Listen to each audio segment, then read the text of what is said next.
तो ये जो आज हम चैप्टर पढ़ने वाले हैं रेजोल्यूशन, ये एक बच्चे की कहानी है जिसका नाम, जो एक यंग बच्चा है जो अपनी शिक्षा पूरी करने के बाद वापस अपने गांव में आता है और वो देखता है पूरा गांव किस प्रकार से खाली हो रखा है। वो सोचता है सारे गांव वाले कहाँ चल गए। तो चौकीदार उसको मिलता है, वो बताता है कि गांव में बरसात तो होती है लेकिन पानी जो है वो ख़त्म हो जाता है, सब कुछ सूख जाता है। तो उसके लिए प्रार्थना करने गए हैं सब लोग देवी के मंदिर में। तो फिर वो नहीं जाता और वो ये सोचता है कि मैं अब अपने गांव वालों को बताऊंगा, उनको शिक्षा दूंगा, उनको समझाऊंगा कि हमें खुद ही पानी को बचाना पड़ेगा, क्योंकि भगवान भी उन्हीं की मदद करता है जो अपनी मदद खुद करते हैं।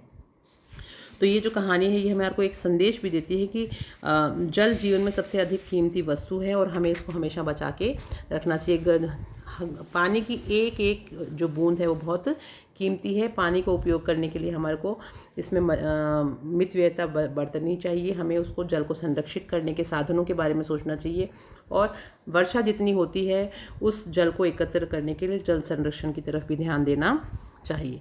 और पेड़ क्यों ज़रूरी हैं, जल संरक्षण क्या होता है, ये सब कुछ अब हम इस चैप्टर में पढ़ेंगे। तो hello students and welcome to my channel Anita Shiksha. और आज हम पढ़ेंगे 10th क्लास की रेजोल्यूशन बुक का लास्ट चैप्टर जो 12th चैप्टर है। और रेजोल्यूशन का मतलब आप लोगों को पता ही होगा, संकल्प होता है।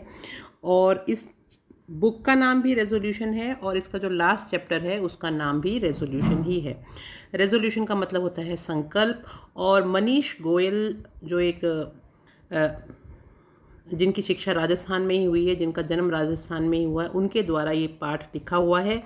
और मनीष गोयल जी एक समर्पित सामाजिक कार्यकर्ता हैं और उन्होंने अपने गांव में कृषि की आधुनिक विधियों को लाने की कोशिश करी, जल संरक्षण की तरीकों को सिखाया। और इसीलिए ये जो पाठ है ये हमारे को बहुत प्रेरणा देने वाला है।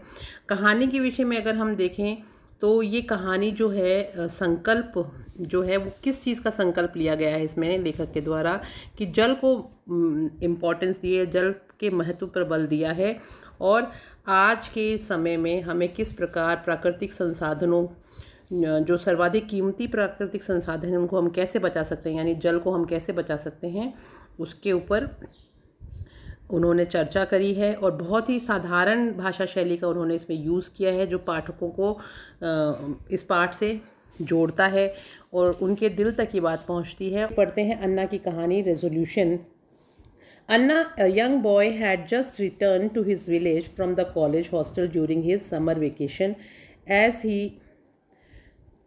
he trudged towards his home, he saw the sun going below the horizon and the western skies flashed with the orange russet streaks of light. ये यहाँ तक जो हमने भी पैराग्राफ पढ़ा उसमें ये बताया कि अन्ना एक युवा लड़का है। वो अपनी गर्मी की छुट्टियों के दौरान कॉलेज से, अपने हॉस्टल से अपने गांव की तरफ अभी वापस आया था। जब वह अपने पैर घसीटते हुए घर की तरफ आ रहा था तो उसने सूर्य को नीचे आते हुए यानी अस्त होते हुए देखा, जो पश्चिम दिशा में आके आकाश में उसने नारंगी रंग की रोशनी फैला रखी थी और जो उसकी किरणें थी वो चमक रही थी। The scene of the setting sun always put him in low spirits, he himself didn't know why. जो अस्त होते हुए सूर्य को जब भी वो इस दृश्य को देखता था तो वो उसका हमेशा मनोबल को नीचा कर देता था। उसको खुद को भी नहीं पता था कि उसके साथ ऐसा क्यों होता है। The land was dry and parched. At places it appeared as if futile attempts had been made at plowing ridges had hardened. Here and there, cacti of different shapes grew. A solitary crow perched on the old babul tree. यानी कि वो देखता है कि ज़मीन सूखी हुई थी और झुलस रही थी और कई स्थानों पर तो वैसी दिखाई दे रही थी मानो उसको जोतने का बहुत निरर्थक प्रयास किया गया हो। और जोते हुए जो टीले थे वो भी कठोर और कड़े हो गए थे। इधर उधर कई तरह के नागफनी के जो पौधे थे वो उग गए थे, जैसे बंजर ज़मीन में उग जाते हैं ना, उस तरह से। वह एक अकेला कौवा पूरे पुराने बबूल के पेड़ पर बैठा हुआ दिखाई दिया। सॉलिटरी मतलब होता है एकांत में, प्रो यानी कौवा। तो उसने देखा कि एक कौवा उसको बबूल के पेड़ पर बैठा हुआ दिखाई दिया। Anna was struck by the unusual tranquility all around, which was pierced by the collective twittering of the birds soaring high in the skies. The jovial fields where the farmers plowed, enjoyed and sang, the meadows where the cattle grazed, why were they deserted? यानी चारों तरफ एक बहुत ही अजीब प्रकार की शांति जो थी वो फैली हुई थी, छाई हुई थी। उसको देखकर वो अन्ना चौकन्ना हो जाता है कि आकाश में उड़ती हुई चिड़ियों का जो समूह होता है वो चहचहाने की जो आवाज़ थी उस शांति को वो भेद रही थी, यानी खाली उनकी आवाज़ ही सुनाई दे रही थी। आकाश में ऊंची उड़ती जो चिड़िया जो समूह में जा रही थी उनकी, और प्रसन्नचित दिखाई देने वाले खेत जहाँ किसान हल चलाते थे, आनंद मनाते थे, गीत गाते थे, चरगाहे जो मवेशियों को चराते थे, जो सदैव सुंदर दिखाई देते थे, वे सब आज क्या लग रहे हैं, उसको एकदम उजड़े हुए डेजर्टेड दिखाई दे रहे हैं। He miss the chirpy little faces plucking berries and from the thorny bare trees or playing cricket with their bats and small stiff stems of trees as wickets। और जो वहाँ पे जब वो छोटा बच्चा था जो उसकी, तो वहाँ पे जो कांटेदार बेर के जो वृक्षों से बेर तोड़ रहे थे अथवा अपने छोटे मोटे पेड़ों के जो छोटे छोटे कठोर वनों के जो विकेट के रूप में उनको प्रयोग में लिया करते थे, उस तरफ उसमें उसका ध्यान देने में वह चूका हुआ था। वो सब चीज़ों को मिस कर रहा था कि किस तरह से हम जो पुराने पेड़ होते थे, ठूंठ होते थे, उनसे क्रिकेट के जो विकेट्स हैं वो बनाते थे, यानी वो पुरानी यादों में अपने आप को गया हुआ पाता है। Anna watch the fallow land spread across the distant horizon with eyes wide open but did not perceive a human soul. He was unable to comprehend what the matter was. Strange thoughts crossed his mind. Has something inauspicious happened in his little village? तो अन्ना ने अपनी पूरी खुली आंखों से दूर दूर तक देखा कि चारों तरफ उसको खाली ज़मीन दिखाई दे रही थी फैली हुई, और वहाँ कोई भी आदमी नहीं दिखाई दे रहे थे। वह समझ नहीं पा रहा था कि क्या मामला है। बड़े बड़े अजीब विचार उसके दिमाग में आ रहे थे। क्या इस छोटे से गाँव में कुछ अशुभ हो गया है? वो ऐसा सोच रहा था। He treaded with quick steps but his luggage slackened his pace। अब वह तेज कदमों से चला, लेकिन उस पर वो सामान बोझ ने उसके जो कदमों को ढीला कर दिया था, क्योंकि उसके पास सामान था। He treaded with quick steps but his luggage slackened his pace। वह जो सामान था उसकी वजह से उसकी जो चाल थी वो धीमी पड़ गई थी। He passed by the village पाठशाला where the evening classes were held for the children and the youth। The silence of his familiar place jarred on his ears। No students sitting on the sack mats, no reprimanding by the master sahab, no nodding heads, memorizing tables, दो एकम दो, दो दूनी चार, no heads bent low over their slates, no writing boards propped up against the wall to dry in the air। अब वो गांव की जब पाठशाला के पास से, स्कूल के पास से गुजर रहा था, तो उसको जो वहाँ पे स्कूल में जो शाम को कक्षाएं चलती थी वो भी नहीं दिखाई दी, और सब सामान जो भी जगह जहाँ से वो निकल रहा था, जो उसकी जानी पहचानी थी, उसको उसके कानों में पुरानी आवाज़ें तो आ रही थी, लेकिन उसे कुछ भी दिखाई नहीं दिया। वहाँ कोई विद्यार्थी नहीं दिखाई दे रहा था, कोई बच्चा स्कूल में आसन पर नहीं बैठा था, कोई मास्टर साहब किसी प्रकार की फटकार नहीं लगा रहे थे, कोई टीचर जो था वो पहाड़े नहीं रटा रहा था, जैसे उस समय जब वो लोग छोटे थे तब उनको रटाया करते थे, जो दो एकम दो, दो दूनी चार। किसी का भी सिर स्लेटों के ऊपर नीचे की तरफ झुका हुआ नहीं दिखाई दे रहा था। दीवार के सहारे हवा में सूखने के लिए कोई भी ब्लैक बोर्ड यानी श्यामपट्ट नहीं रखा हुआ था। ये सब चीज़ें वो याद करता है कि हाँ, जब वो स्कूल जाया करता था तो ये सब चीज़ें हुआ करती थी, लेकिन आज उसे ऐसा कुछ भी दिखाई नहीं दे रहा है। Anna moved ahead. The village chaupal was empty. As he came close to the house he thought that the pleasant aroma of the evening food being cooked, which used to make him ravenous, but this familiar smell too was missing। The village dog barked at him and he became a stranger in his own village। और जब वो आगे चला तो उसने देखा कि चौपाल भी जो थी वहाँ की खाली पड़ी थी, घर जो थे वो बिल्कुल खाली दिखाई दे रहे थे उनके। जब वो पास में आया तो जब उसको पहले भोजन की वहाँ पे बहुत अच्छी खुशबू आया करती थी, उसका विचार आया, लेकिन उसको वो ललायत कर देती थी वो खुशबू, लेकिन यह प्रिय सुगंध आज गायब थी। गाँव के कुत्ते भी उस पर भौंक रहे थे। क्या वह अपने ही गाँव में एक अजनबी आदमी हो गया है? उसको ऐसा विचार आया। Suddenly he caught at glimpses of the chowkidar, a frail man with milk white beard wearing a shabby dhoti kurta. अंत में आज जब वो आगे चला तो उसे यकायक एक चौकीदार की झलक दिखाई दी, जो कमज़ोर शरीर वाला एक व्यक्ति दूध जैसी सफ़ेद दाढ़ी का एक फटा पुराना धोती कुर्ता पहने हुआ था। Anna asked baba what's the matter, where have the villagers gone. और उसने पूछा कि अन्ना क्या बात है, गांव वाले सब कहाँ चले गए। The old man answered, all the villagers have gone to the village temple to offer special midnight prayers to appear God, appease God, as there is a severe drought in the village. Although there was sufficient rainfall this year, yet all sources of water have dried up. To them it is indicative of the fertility of God. उसने कहा एक गहरी आह भरते हुए कि गांव वाले भूखों मर रहे हैं, उनके जीवन में खतरे आ गए हैं, क्योंकि उनको कोई भी आशा की झलक दिखाई नहीं दी, और वो सारे के सारे जो हैं वो भगवान के मंदिर में गए हुए हैं विशिष्ट अर्धरात्रि की प्रार्थनाएं अर्पित करने के लिए, क्योंकि गांव में भयंकर सूखा पड़ा हुआ है, वहाँ पर्याप्त वर्षा भी नहीं हुई, और इस वर्ष बरसात तो पर्याप्त हुई है लेकिन पानी के जो स्रोत हैं फिर भी वो सूख गए हैं। इसके लिए वो सब लोग भगवान के कोप को संकेत समझते हुए अपनी तरफ से प्रार्थना करने वहाँ पर गए हुए हैं। द चौकीदार heaved a deep sigh and said, the villagers are starving and their existence is in peril.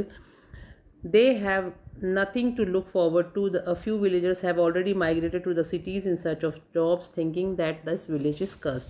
और लोग जो हैं वो यहाँ से पलायन कर गए हैं, कुछ भूखों मर रहे हैं गांव वाले, तो वो सोचते हैं कि ये जो गांव है ये अभिशापित हो चुका है, तो वो यहाँ से दूसरी जगह पलायन कर गए। कुछ लोग जो हैं वो अब यहाँ गांव में रहते हैं।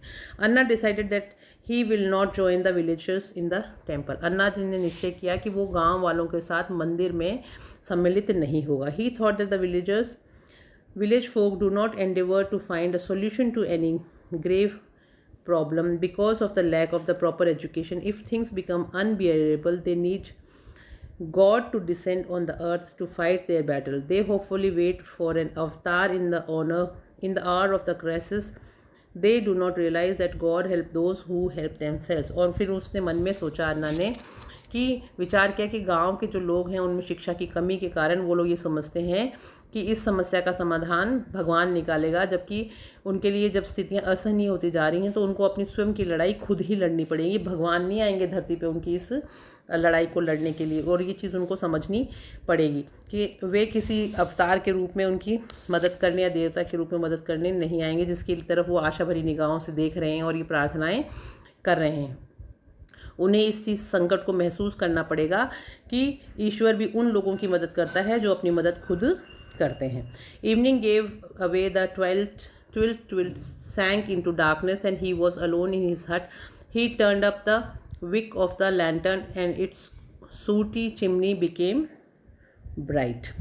और शाम हो गई, और वो जो ट्विलाइट का मतलब होता है गोधूली जो बेला होती है ना, जब शाम का समय होता है, वो समय आ गया था और समय धीरे धीरे वो समाप्त होकर और अंधकार में फैल गया, यानी रात बढ़ गई। और वो अपनी कुटिया में अकेला छोटा सा जो उसका मकान था उसमें जाके सो गया।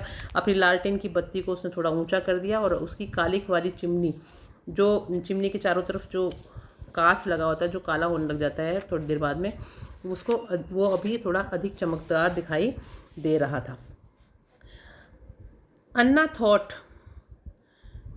अन्ना's thought flew back to the past. और अब अन्ना के जो विचार थे वो पास्ट यानी पुराने विचारों में वो खो गया, यानी अतीत में उसने अपने आप को वो ले गया।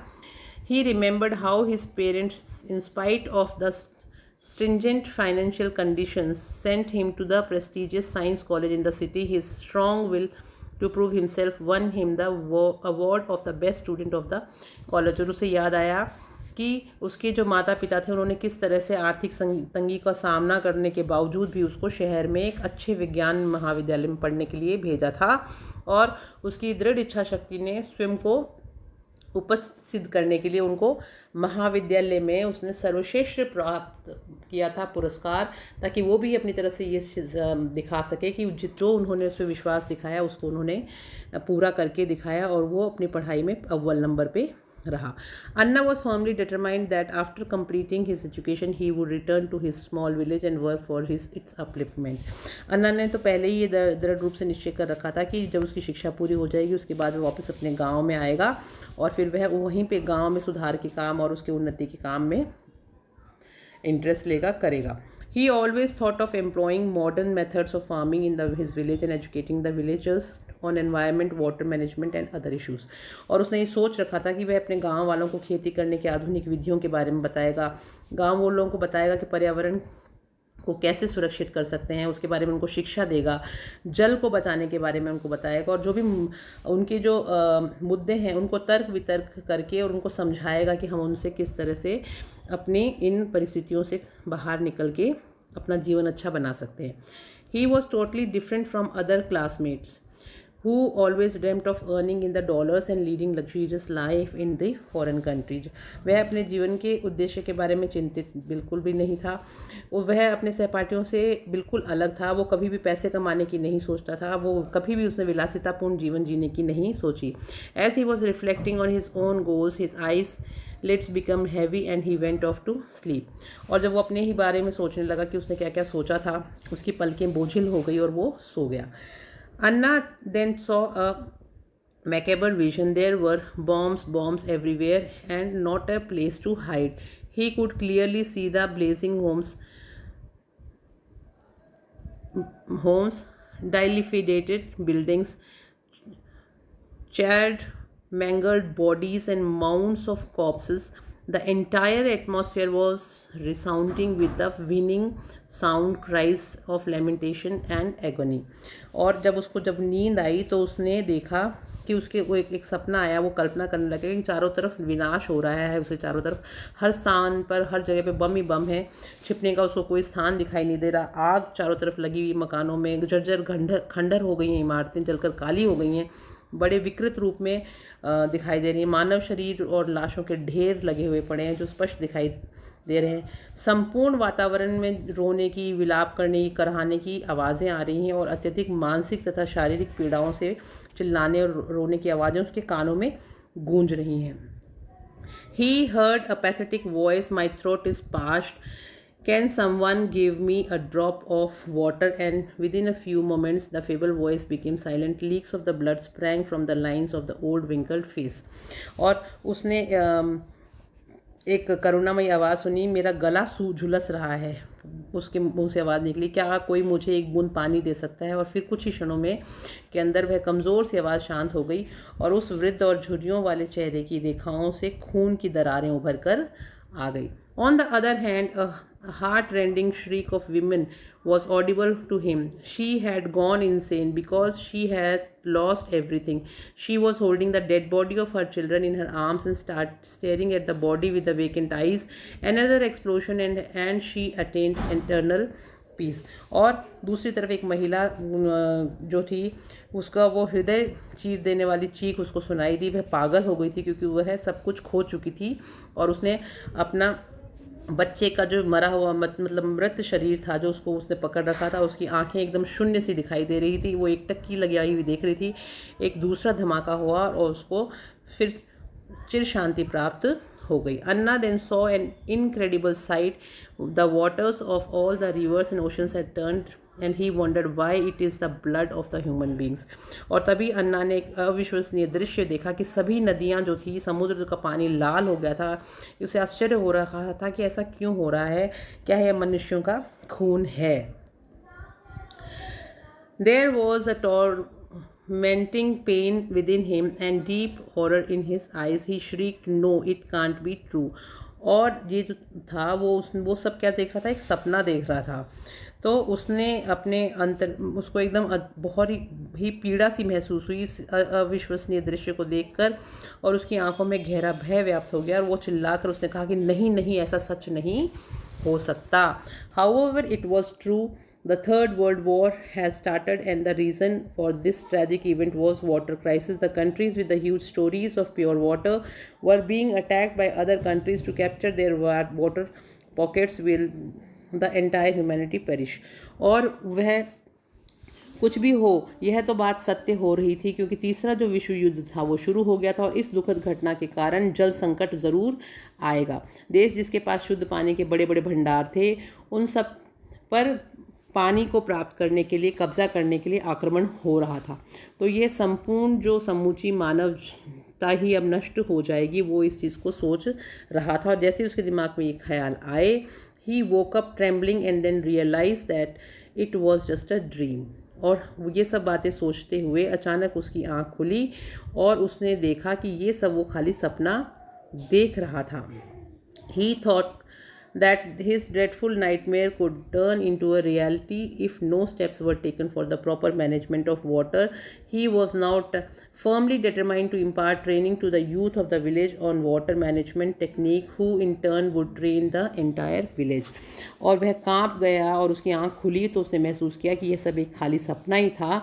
उसने विचार किया कि वह भयानक स्वप्न वास्तविकता में भी बदल सकता था यदि जल को हमने बचाया नहीं। अगर अभी से हमने जल बचाने के लिए कोई कठोर कदम ना उठाए तो ऐसी स्थिति आ सकती है। तब उसने पक्का दृढ़ निश्चय कर लिया कि वह गांव के जो युवा हैं उनको इकट्ठा करेगा, जल प्रबंधन के तरीकों में उनको प्रशिक्षण देगा और आगे चल के पूरे गाँव के लोगों को वो प्रशिक्षण देगा।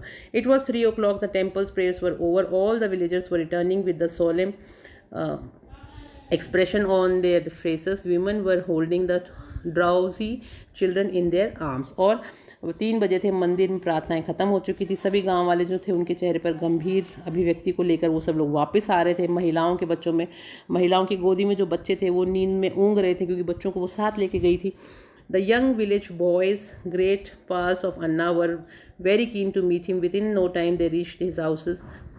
Warm, hugs were exchanged. Anna narrated his terrible dream to them, and they realized that only puja part will not solve this grave water problem. और जब गांव के जो उसके दोस्त थे, युवा लड़के थे, वो अपने दोस्त से मिलने के लिए बहुत बेताब थे और वो सब भाग के आए और उससे मिलने के लिए। जब वो वहाँ पहुँचे तो गर्मजोशी से सब ने एक दूसरे का स्वागत किया, सब एक दूसरे से गले मिले। फिर अन्ना ने अपने भयानक सपने के बारे में उनको कहानी सुनाई और उन्होंने ये महसूस किया कि केवल पूजा पाठ इस गंभीर जल समस्या को हल नहीं कर पाएगा, इसके लिए हमें कोई ना कोई दूसरा समाधान सोचना पड़ेगा। They discussed the importance of trees in converting water in the forest. Water seeps generally into ground as vegetation breaks the fall.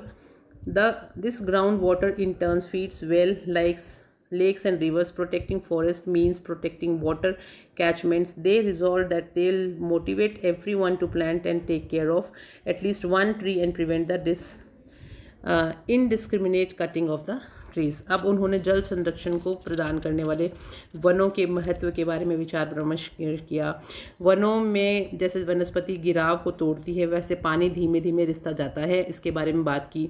इसके बदले में उन्होंने ये बताया कि भूमिगत जल कुओं, झीलों, नदियों को जल प्रदान करता है और वनों का संरक्षण करने का अर्थ होता है कि क्षेत्र के संरक्षण को प्रदान करना। मतलब जहाँ वर्षा का पानी बहकर नदी या कृत्रिम जलाशय या कुंडों में चला जाता है, उस तरह से हम उसको बचा सकते हैं।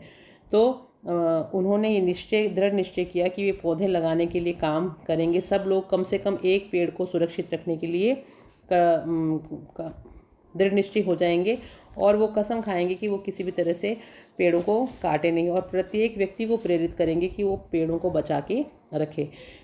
Mahesh, a vibrant boy with glowing eyes, said, I know that over the years, rising population, growing industrialization and expanding agriculture have pushed up the demand of water.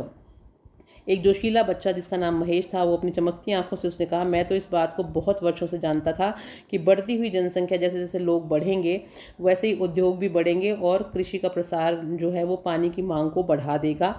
He further said that people should develop a habit of saving water in their day-to-day lives because every drop matters. और इतने छोटे से बच्चे ने एक बहुत ही interesting बात जो थी वो ये कही कि लोगों को अपने दिन प्रतिदिन के जीवन में पानी को बचत करना की आदत डालनी पड़ेगी, क्योंकि हर बूंद की कीमत होती है। छोटा सा बच्चा भी ये बात कह रहा था। रामुडा, अ ब्राइट चैप विथ काम meditative face, made his presence felt and said, in urban areas, the construction of houses, footpaths and roads had left little exposed earth for water to soak. In parts of rural areas of India, flood water quickly flows to the rivers, which then dry up soon after the rain stops. And in this water can be held back, it can steep into the ground and recharge the groundwater supply. उसके पास भी जो जानकारी थी उसने लोगों से बात की कि जैसे शांत स्वभाव का था वो राम मुद्दा, और उसने कहा कि जिस तरह से उसने अपनी उपस्थिति को कैसे महसूस कराया कि उसने बहुत ही काम की बात कही कि शहरों में मकानों में जो मार्ग होते हैं, रास्ते होते हैं, उनमें सड़कों का निर्माण जो है वो हो जाता है, जिसके कारण जो मिट्टी है वो पानी को सोख नहीं पाती पूरी तरह से और खुली भूमि बहुत कम छोड़ी जाती है, तो वो जो पानी है वो वापस धरती में पूरी तरह से नहीं जा पाता। भारत के ग्रामीण क्षेत्रों के हिस्सों में बाढ़ का पानी जो है वो शीघ्रता से बहकर नदियों में चला जाता है, फिर बरसात बंद होने के बाद वो तुरंत सूख जाता है। यदि इस जल को रोक लिया जाए तो यह रिसकर ज़मीन के अंदर चला जाएगा और ज़मीन के नीचे का जो पानी का लेवल है वो थोड़ा ऊंचा आ जाएगा, तो हम उस तरह से भी पानी को बचा पाएंगे। Mahesh looked at Anna with questioning eyes, bhaiya I have heard of rain water harvesting, what is it. Mahesh ने प्रश्न भरी निगाहों से अन्ना की तरफ देखा और कहा कि भैया मैंने बरसात के पानी को इकट्ठा करने के बारे में सोचा है, तो वो वाटर हार्वेस्टिंग क्या होता है, आप उसके बारे में मुझे बताइए।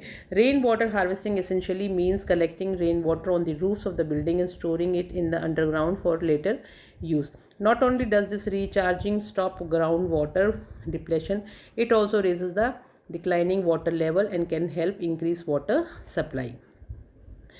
तो अन्ना ने उसको बताया कि वर्षा का जो जल है उसको एकत्रित करने के लिए क्या होता है कि उसको वर्षा के जो पानी होता है उसको प्रयोग में लेने के लिए जो बड़ी बड़ी इमारतें होती हैं उनकी छतों पर पानी को जब गिरता है बरसात का, तो उसको पाइपों के थ्रू ज़मीन के अंदर भंडारण कर लिया जाता है, यानी टैंक्स बना के उसमें इकट्ठा कर लिया जाता है।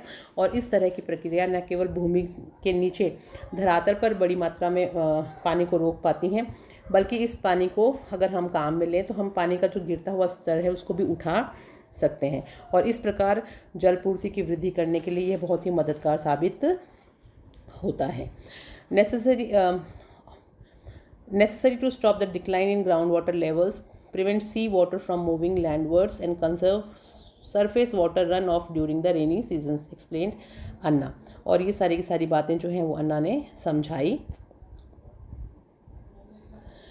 They realize that there is enough water and need of the hour is to manage the available resources properly. उन्होंने महसूस किया कि पर्याप्त मात्रा में पानी मौजूद है और हम समय की ये मांग है कि अब हम उपलब्ध स्रोतों में उन पानी को बचा के रखें, उसका प्रबंधन करना सीख लें। All of them made a very strong resolution that they would start a movement for the conservation of most precious thing on the earth, that is water, and they pledged, we will start this noble work from today only. और उन सभी लोगों ने एक दृढ़ संकल्प किया, resolution लिया कि पृथ्वी की ये जो सबसे कीमती मूल्यवान वस्तु है यानी पानी जो है उसका हम संरक्षण करेंगे, एक आंदोलन प्रारंभ करेंगे। सब ने कसम खाई कि आज से ही हम इस महान कार्य की शुरुआत कर देंगे। Their faces lit up along with the landscape, the glorious sun was rising in the crimsoned east. Anna was elated to see the beautiful sight.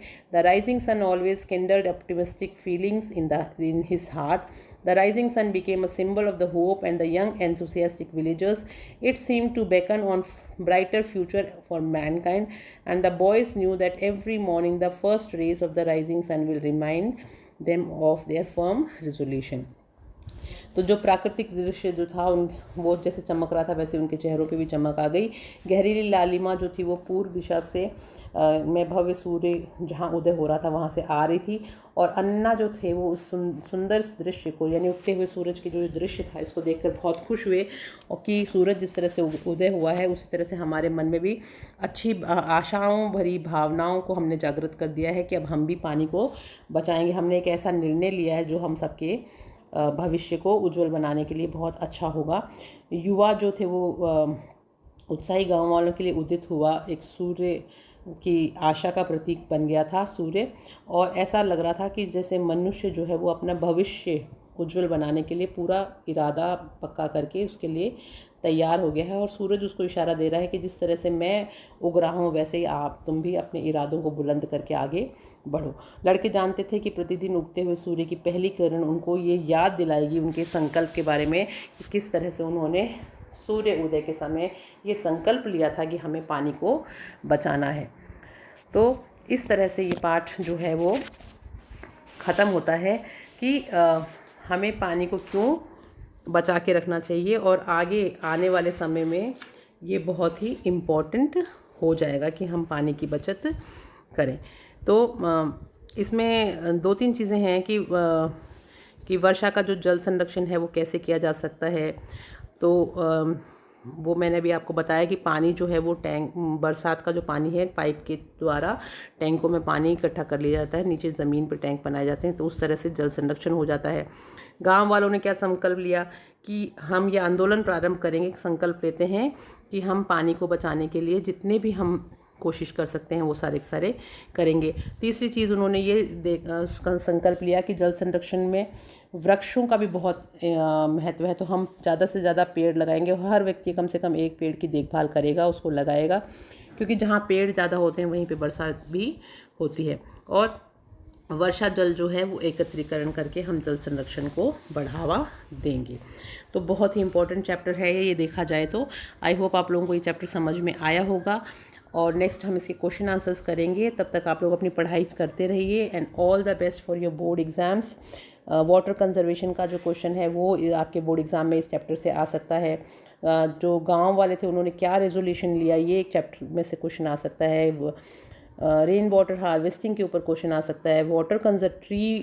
Role of tree in water conservation के ऊपर भी question आ सकता है। और ये भी आ सकता है कि इस कहानी से आपको क्या संदेश मिलता है, इस पर चर्चा करिए। तो इसमें हमने ये देखा कि ये कहानी हमें ये बताती है कि जल ही सबसे अधिक कीमती वस्तु होती है, तो उसको हमें संरक्षित करना चाहिए। तो आप इसके क्वेश्चन आंसर्स नेक्स्ट वीडियो में ज़रूर देखिएगा और जाने से पहले मेरे चैनल को लाइक, सब्सक्राइब और शेयर करना मत भूलिएगा। और मैं आपके लिए नेक्स्ट चैप्टर लेके आऊँगी, आपकी गोल्डन डेज का पोएम, लास्ट जो 3rd पोएम है लोटस, वो। तो अब मैं चलती हूँ and have a nice day. Thank you, bye bye.